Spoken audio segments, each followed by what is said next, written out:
भाई 5-10 है, 80 बच्चा, इसके बच्चे हमारे ले 10 घरों में 80 बच्चे बच्चा है, लेकिन आंगनवाड़ी का है नहीं, आंगनवाड़ी कुछ नहीं है किसी। अच्छा, एक मुझे और बात बताइए, जैसे इतना आप लोग इतना ज्यादा 80 बच्चे आप मुझे बता रही हैं। जी जी 10 घरों में तो आपके कितने बच्चे हैं? मेरे तो 3 बच्चे हैं, 2 लड़कियां, 3 इसके, 4 मेरे, 5 उसके, 10 उसके, ऐसे जो आप किसी के 10 भी हैं क्या? हाँ हमारा एक इसका रिश्ते।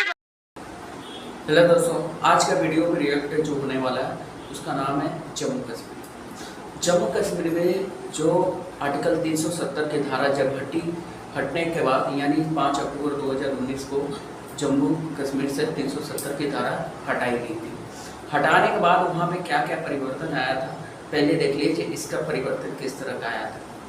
जो मुस्लिम समुदाय में जो लोग बोलते हैं, अधिकतर सबकी हम बात नहीं करेंगे, कुछ ऐसे लोग जो हैं जो बोलते हैं कि बहुत सारे बच्चा पैदा करना यानी अल्लाह के देन होती है, उसी के बारे में हम लोग देखते हैं कि जम्मू कश्मीर के जो महिलाएं हैं वो इस चीज़ से क्या सोचती है, क्या समझती है और क्या रिएक्ट करती है, इस चीज़ को हम लोग समझते हैं।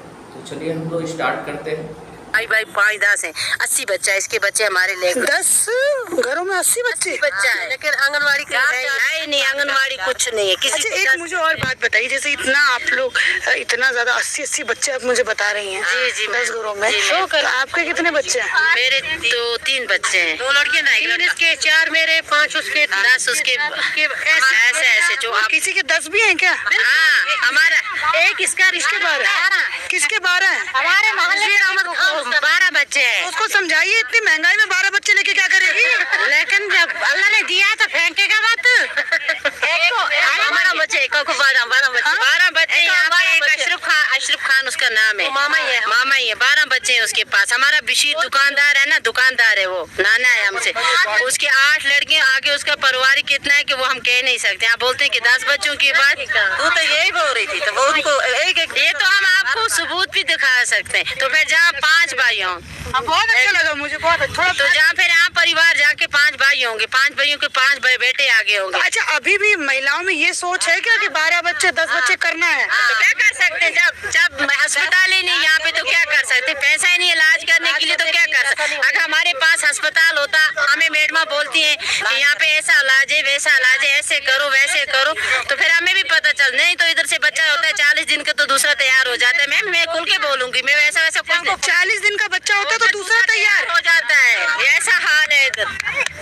मैं बोलती हूँ, मैं नहीं जो मुँह डिक्सा में टूरना चल जाने ना मतलब कह रही है बना दिया, मगर अगू लोग जो है ना चमचे वो नहीं देने, गरीब जो लोग मर गए।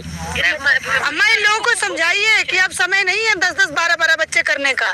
समझाइए आप की आशा वर्कर अस्पताल बन जाएगा। मतलब एक बात इन लोगों ने मैडम जी नहीं समझाए, इनको पता नहीं है, इनको पता नहीं है। जब अस्पताल है नहीं, इधर आइए आइए आप भी जनानियों के जमा। इनको कोई बोले कि इस तरह इलाज करना है, किस तरह बच्चे। अच्छा, क्यों करती? आज अब मैं आपको ये क्वेश्चन का आंसर भी दिलवाऊंगी कि आखिर जो मजहब है, मतलब ये इस्लाम मजहब है, उसके अंदर इतना ज्यादा बच्चे पैदा करने का क्या लॉजिक है? 10 या फिर जिसके 12 हो जाते हैं। अभी जैसे मैंने बताया 40 दिन का बच्चा हो गया तो दूसरा तैयार हो जाता है। ये बात है कि जब डॉक्टर है नहीं है, इनको पता नहीं है किसके पास जाना है, ना कहीं ना अस्पताल है इधर, ना कोई डॉक्टर है, ना लेडी डॉक्टर है, ना कोई जेंट्स डॉक्टर है, कोई भी नहीं है। जब इनको पता नहीं है तो कहाँ जाए पे? कौन सी आशा? जब कोई आशा वर्कर नहीं है कि इनको दिखाए कि किस तरह दवाई खानी है, क्या करना है, जब पता नहीं है तो फिर बेचारी कहाँ जाएंगे? आशा वर्कर भी नहीं आके बताती है। कोई भी नहीं है जनाब, कौन बताएगा? जब इनको पता नहीं है, ये हमारी बहनें हैं, कोई बच्ची या कोई बहनें हैं, सब रिश्ता है। जब इनको पता नहीं है, जब अगर डॉक्टर हो, इधर अस्पताल होगा, बच्चे अगर अस्पताल होगा, कुछ होगा तो फिर पता भी चलेगा इनको।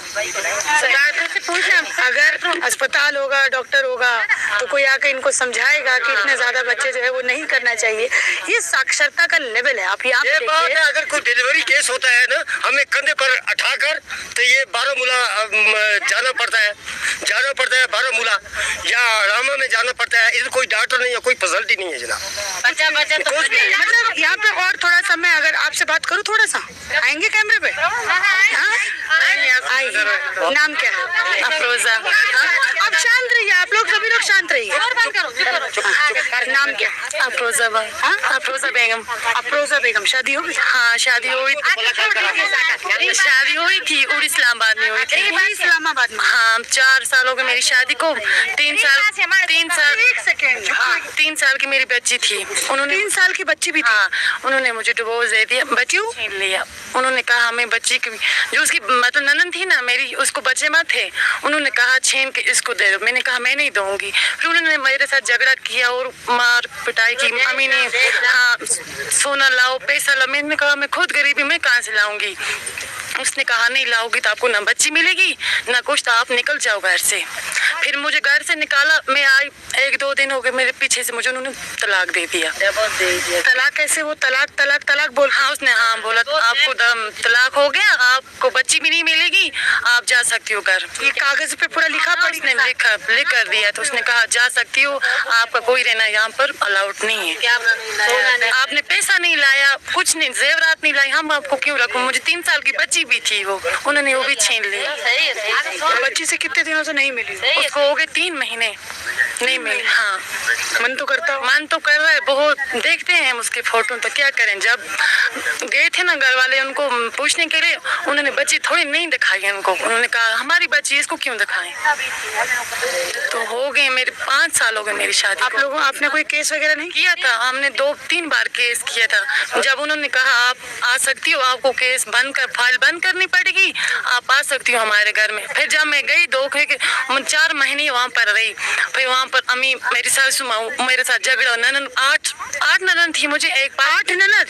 सगी ननद? हाँ 8। एक पाकिस्तान में शादी हुई थी उसकी, तो वो 7 इधर ही थी। वो हर दिन मेरे साथ टार्चर पावर करंट लगा रहे थे, हर दिन पावर करंट लगा रहे थे। राशि बंद के मुझे मारते थे। मैंने सोचा मैं एक ही थी उनको बहू।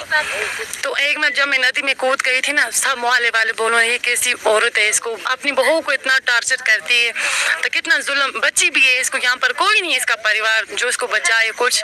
फिर घर वालों ने कहा आपके यहाँ पर मुश्किल है ये। फिर जब माँ आई मैं घर, उन्होंने मुझे पीछे से मतलब मार अच्छी तरीके से। जब मेरा पति भी अम्मी मतलब अपनी माँ के जैसे था, वो भी बोल रहा था जैसे अम्मी बोली कि छोड़ूंगा, अम्मी बोलो रखो तो रखूंगा। मेरा सब कुछ मेरी माँ है। फिर मैं तो इंसाफ मेरे साथ कुछ हुआ ही नहीं। आप मुझे यहाँ पर 2 साल हो गए आए हुए। 8 महीने गई थी मैं, उन्होंने मेरे साथ अच्छा सलूक नहीं किया। बस। कितनी उम्र है? मैं 23 साल की हूँ। 23 मतलब 23 साल? 23 साल की हो बस? 23 की। और कितने साल में शादी हुई थी? 18 में नहीं, 2019 में हुई थी मेरी शादी। तो मैं 20-21 साल की थी जब मेरी शादी हुई थी। 20-21 साल। तो अभी पढ़ाई कितनी की आपने? 7th क्लास में पढ़ रही थी। 7th क्लास में पढ़। हम गरीब थे, सच कह रहे हैं, हम गरीब थे तब हमारी नहीं हुआ, पढ़ाई नहीं कर सकती मैं। 7th क्लास के बाद यहाँ पे स्कूल है ही नहीं कि कैसे? स्कूल है मगर इतना फीस भी भरना पड़ता था ना, कापी लानी पड़ती थी, वर्दी लानी थी, बहुत खर्चा लाना था ना। हम कहाँ से लाए, हम गरीब थे ना। ये जितने भी पॉलिटिकल पार्टी के लोग देख रहे हैं, जितने भी लोगों ने कश्मीर में शासन किया है, उसको इस बच्चे के बारे में और इसकी कहानी जरा सुननी चाहिए। भले ही इसके एक सेकंड, भले ही इसके ससुराल में इसके साथ जो भी हुआ, लेकिन आप मूल जड़ समझने का प्रयास कीजिए। अगर आप शिक्षा नहीं देंगे तो ये होने वाला है। ये आप एक छोटी सी बच्ची दिखाइए, आकाश, छोटी सी बच्ची है ये। अगर इसके स्कूल नहीं हुआ, इसका अगर इसकी पढ़ाई नहीं हुई, तो शायद ये भी हो सकता है कि इस बच्चे के साथ भी वही हो जो इस बच्चे के साथ हुआ है। ये सबके साथ ये हो सकता है। क्योंकि कितने साल की बेटी है आपकी? 4 साल की। 4 साल। तो इसको क्या पढ़ाने का विचार है कि क्या करना है? हाँ मैंने इसको स्कूल छोड़ा है। स्कूल छोड़ा है जी। कितने तक पढ़ाना है इसको? पढ़ाना है या शादी कर देना? नहीं शादी नहीं करनी, हमारा सपना है कि हम इसको पढ़ाएंगे, बनाएंगे कुछ पढ़ा के। इसलिए तो नहीं पैदा करते हैं कि इनको बेचारों को पैदा करके छोड़ ही देंगे, इनके भविष्य का सोचेंगे। क्योंकि बेटी है ना, बेटी को तो पढ़ाना चाहिए। बेटों को तो फिर भी चलता है, लेकिन बेटियों को कुछ बेल्ट नहीं होता। जब वो ससुराल में जाते हैं तब तो उन्हें ताने ही मिलते हैं। फिर जिस तरह के इसके साथ हुआ, इस तरह से हमें भी कल हमारी बेटी को हमारे मरने के बाद ताने मिलेंगे, आपने ये नहीं लाया। क्योंकि हम नहीं सोचते हैं कि कल ये अपने शौहर के ऊपर रहे, कल ये खुद अपने पैसे कमा सके, अपने घर को चला सके। इसलिए मेरे भी 3 बच्चे हैं, 2 बेटियां 1 बेटा है। हमारे घर में मकान नहीं है, बैठने के लिए जगह नहीं है। मैं दूसरी जगह की हूँ, मैं मेरे भी 4-5 साल श्रीनगर में निकल है, डेरे टाइम पे जब हमें बहुत किराया होने लगा हम घर पे वापस आ गए। इस टाइम भी हमारे घर में बैठने के लिए जगह नहीं है। आप बोलते ए वाई मकान आया है, किसको आया है? इस साल भी बोलने के आया है, लेकिन हमारा नाम देने के बाद भी, जियो टैग करने के बाद भी 2018 में हमारी जियो टैग हुई थी, उसके बाद मकान हमें दिया नहीं गया, क्योंकि सब मुलाजिम हमारे घर पे पहुँच के भी हमें मकान नहीं दिया। अब मुझे एक बात बताए, आप इस बच्ची को कैसे पढ़ाइएगा? अब कैसे पढ़ाएंगे? इसकी जो डैडी है वो मजदूरी करता है। आपको तो पता है सेब तो 12 महीने होती नहीं, मजदूरी तो 12 महीने होती नहीं। जब यहाँ पे बर्फ गिरती है तब तो इंसान खाने के लिए तरसता है, पानी के लिए तरसता है। कुएं भी सूख जाते हैं, मैडम जी एक बात इंसान कहाँ, कुएं भी सूख जाते हैं। कुएं भी आजकल तो कुएं भी सूख गए हैं। जब तो इतने महीने से बारिश भी नहीं हुई है, कुछ नहीं हुआ है, तो कुएं सूख जाते हैं। पानी की तो कोई फैसिलिटी है ही नहीं। कम से कम 10 किलोमीटर तक 12 किलोमीटर प्रेग्नेंट औरतें जाती हैं पानी लाने के लिए। प्रेग्नेंट हो? हाँ, इस टाइम मैं भी प्रेग्नेंट हूँ, मेरे भी 9 महीने चल रहे हैं, लेकिन मैं भी इस टाइम फिर भी मैं पानी इतने बहुत दूर से लाती हूँ। नहीं तो इन ब्राह्मण के लोगों को पता है, इसमें शर्म की कोई बात है नहीं, क्योंकि सब कोई बात नहीं। मैडम जी इनके बारे में ये हंसने की भी कोई बात नहीं। आपने मुंह छुपा के क्यों हंसे आप? मैडम जी देखिए मैडम, मैं एक बात बोल सकता हूँ कि इनको